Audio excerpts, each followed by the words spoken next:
Добар ден. Насилничкиот однос на ВМРО-ДПМН кон судската администрација е исклучиво во одбрана на партизираното судство и интересите на злосторничкото здружување на врвот на ВМРО-ДПМН. Наместо да излезе во пресред на оправданите барања на судската администрација, власта се обидува да ги казни вработените со намалување на платите од 60%. Не може кон вработените во судот да се применува законот само кога се во прашање нивните обврски, а да не се применува законот кога се во прашање нивните права.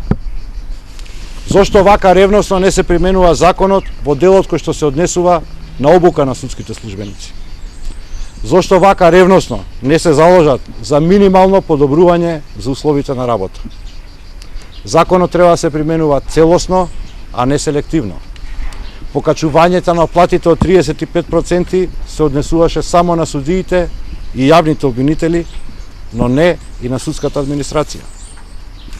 На овие луѓе не им се покачени платите, иако нормата за сработени предмети е зголемена за повеќе од 95%.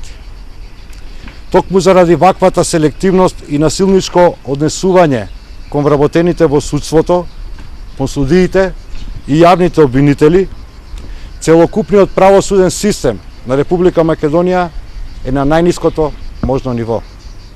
Срушениот правосуден систем беше причина за формирање на специјално јавно обвинителство. Срушениот правосуден систем е причина за формирање и на посебно оделение во Кривичниот суд.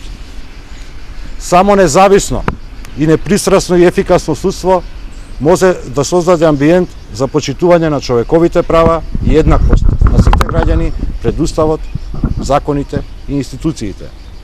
По демократските промени, по победата на Социјалдемократскиот сојуз на Македонија, една од целите на новата влада ќе биде обезбедување на правна сигурност преку еднообразна примена на законите и подобрување на условите за работа на судската администрација.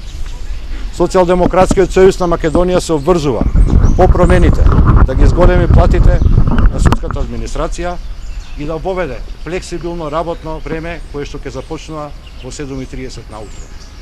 Судството за Македонија мора и конечно ќе стане трета независна власт.